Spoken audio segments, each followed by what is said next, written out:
ಯಾರು ಯಾರು ನೀವು? ಯಾರು?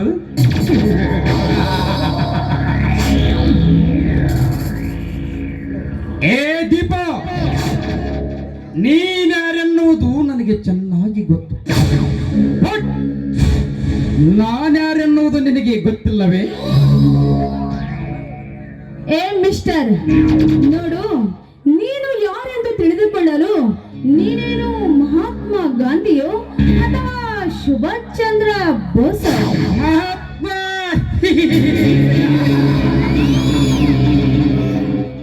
ಏ ದೀಪ, ಅಂದು ಮಹಾತ್ಮ ಗಾಂಧೀಜಿ ಜನ್ಮದಿನದಂದು ಕಾಲೇಜ್ ಗ್ಯಾದರಿಂಗ್ನ ದಿನ ನನ್ನ ಕೆನ್ನಿಗೆ ಹೊಡೆದ ಗಾಯ ಇನ್ನೂ ಮಾಸಿಲ್ಲ.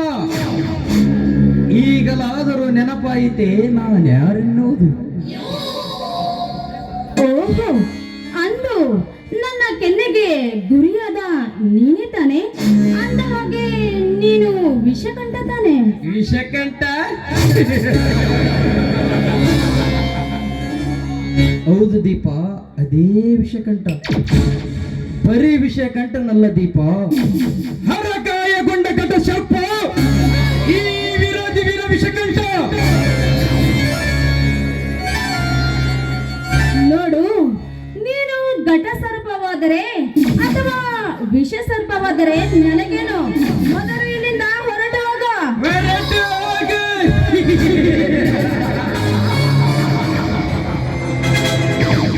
ಹೊರಟು ಹೋಗಲು ಬಂದಿಲ್ಲ ದೀಪ. ಕತ್ತಲೆಯಾಗಿರುವ ಈ ನಿನ್ನ ಬಾಳಿಗೆ ಬೆಂಕಿಯ ಬೆಳಕು ಬರಿಸಿ ನಿನ್ನ ಬಾಳನ್ನೇ ಬೆಳಗಲು ಬಂದ ಹಕ್ಕಿದವ ಈ ವಿಷಕಂಠ. ನೋಡು, ಈ ನಿನ್ನ ಮಾತು ಪರಿಣಾಮವೇ ಇರಲಿ. ಹೆಣ್ಣಿನ ಬಗ್ಗೆ ಇಷ್ಟೊಂದು ಕೀಳಾಗಿ ಮಾತನಾಡುತ್ತಿರುವೆಯಲ್ಲ.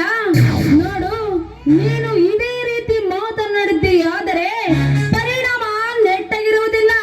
ಮಾತು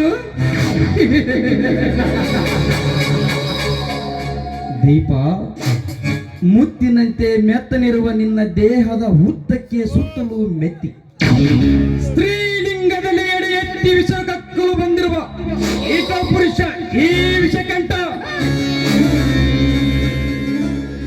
ನೋಡು, ಹೆಣ್ಣಿನ ಬಗ್ಗೆ ಈ ರೀತಿ ಮಾತನಾಡುತ್ತಿರುವೆಯಲ್ಲ. ನೀನು ಹೆಣ್ಣನ್ನು ಬಾಯಿಗೆ ಬಂದಂತೆ ಮಾತನಾಡಿದ್ದೀಯಾದರೆ ನಿನ್ನನ್ನು ಸುಮ್ಮನೆ ಬಿಡುತ್ತಾರೆ.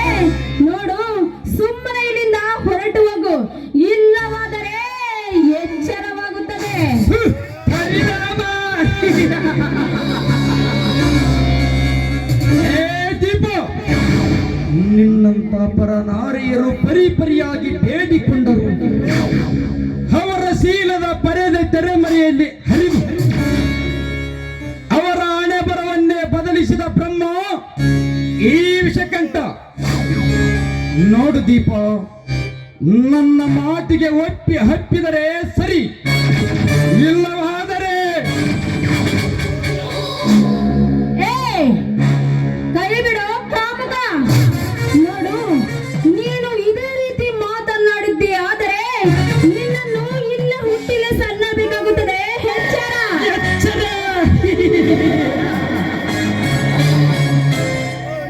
ನನಗೆ ಎಚ್ಚರ ಹೇಳುವ ಹುಚ್ಚು ಹೆಂಡೆ. ಹೆಚ್ಚಿಗೆ ಉಚ್ಚರಿಸಿ ಅಲ್ಲ ಮಂದಿ ಕಚ್ಚಿ ಬಿಡುವೆ ನಿನ್ನ ಚಂಗುಲಾಬಿಯನ್ನು. ಬಾರಲೇ ಬಂಡ ಧೈರ್ಯದ ಬಾಯಿನೇ. ಬಂದು ಬೀಳು ಈ ವಿಷಕಂಠನ ಬಾವು ಬಂಧನದಲ್ಲಿ. ನೀನು ಇದೇ ರೀತಿಯಾಗಿ ನನ್ನ ಹಿಂದೆ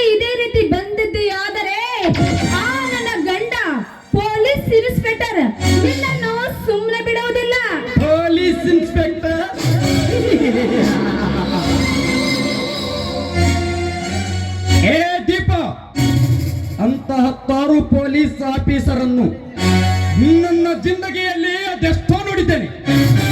ನೋಡು ದೀಪ, ನನ್ನ ಮಾತಿಗೆ ಒಟ್ಟಿ ಅಪ್ಪಿದರೆ ಸರಿ, ಇಲ್ಲವಾದರೆ ನೋಡು, ಒಂದು ಹೆಣ್ಣು ಈ ರೀತಿ ನಿಂತಿದ್ದಾಳೆ ಎಂದು ಬಾಯಿಗೆ ಬಂದಂತೆ ಮಾತನಾಡುತ್ತಿರುವೆಯಲ್ಲ, ನೀನೊಬ್ಬ ಗಂಡಸೇನೋ ಅಲ್ಲ ನೋಡು, ನೀನೊಬ್ಬ ಚಂಡ. ಏದರದ ಹೆಣ್ಣೆ! ನನಗೆ ಸಂಡ ಗಂಡನೆಂದು ನುಡಿದೆಯಾ ಹೆಣ್ಣೆ? ಲೇ ದೀಪ, ಅದೆಷ್ಟೋ ಪಂಚ ಹೆಣ್ಣುಗಳು ಸಂಭೋಗ ಸರಸಕ್ಕೆ ಬಸುರಾಗಿ ವರ್ಷದೊಳಗೆ ಗಂಡು ಕೂಸಿಗೆ ಉಸಿರಿ ಕೊಟ್ಟು ಪುಂಡ ಪುರುಷನೆಂದು ಹೆಸರುವಾಸಿಯಾಗಿದೆ ಈ ಸೃಷ್ಟಿಯಲ್ಲಿ. ಅದು ಈ ವಿಷಕಂಠನೆ. ಅಂಥದರಲ್ಲಿ ನನಗೆ ಷಂಡನೆಂದಿಯಾ ಎಣ್ಣೆ? ಮುಗಿಯಿತು ನಿನ್ನ ಶೀಲದ ಕತೆ.